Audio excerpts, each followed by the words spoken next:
Welcome to day one of our peak primal flow conditioning workout. So today we're going to be learning some of the fundamental basic movements that we're going to eventually over the coming weeks string together into these really fun and very difficult flow workouts that incorporate the entire body. These flow workouts address every joint in every range. So I find them, especially as someone who is quite mobile, I find them very helpful for me to strengthen my joints in every different angle. And then I also find it very helpful for people who aren't as mobile, who might be a bit more stiff, to help bring out a bit more flexibility and a little bit more mobility in those tighter areas in their body. With that being said, let's start with some very fundamental movements. So we're going to go into our bear position. I'm sure you've all heard of bear before. So we're going to go into a tabletop position. So hands underneath your wrists underneath your shoulders, knees underneath your hips, and we're going to flip the toes up and underneath. So from here, I do want you to think about wrist safety. So almost think about pushing into the floor with your hands. So we're using active hands and not just pushing into our wrists, because sometimes that can be a bit uncomfortable.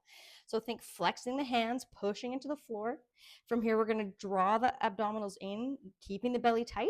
We're going to keep those toes flipped under, and then we're going to lift the knees just a little bit off the floor. So this is our basic bear position. From here, we're going to hold through the core, stabilize to our body, and then we're going to go around the world and lift. So we're going to lift one hand, lift the other hand, lift one foot and the other. We'll do it again. So let's lift right hand, left foot, and right foot. One more time. Lift right hand, left foot, and right foot. So what we're trying to do here is keep the body as steady as possible. We're trying not to shift from side to side. So we're really trying to use that core, that abdominal area to stabilize and prevent any kind of shifting. So now we're going to go into the next progression. So we're going to go into, we call it a contralateral lift. So opposite arm and leg lift. It's a bit of a brain twister, but hang with me.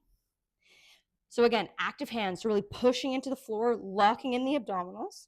We're going to keep those toes flipped, lift the knees just slightly off the floor, and we're going to lift the right hand and the left foot and hold.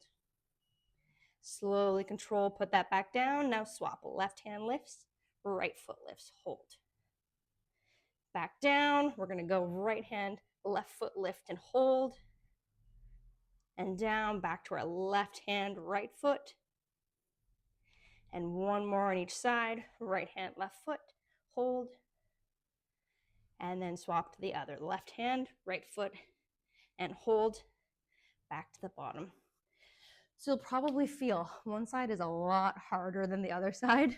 Very normal. We often have a bit of weakness in this cross-body pattern from one side to the other, and you should notice an improvement as we go through the next few weeks. As you can see, I'm already out of breath and we're barely started, so it's pretty hard. Okay, so what we're going to do now with our contralateral lifts, we're going to move that into a bear crawl. So we're going to start at the back of your mat. Again, flip those toes under, nice and strong through the hands, pushing into that floor, lifting up, right arm lifts, left foot lifts, and step forward. Small step, I'm talking maybe an inch or two. Left hand lifts, right leg lifts, step. Opposite, and step.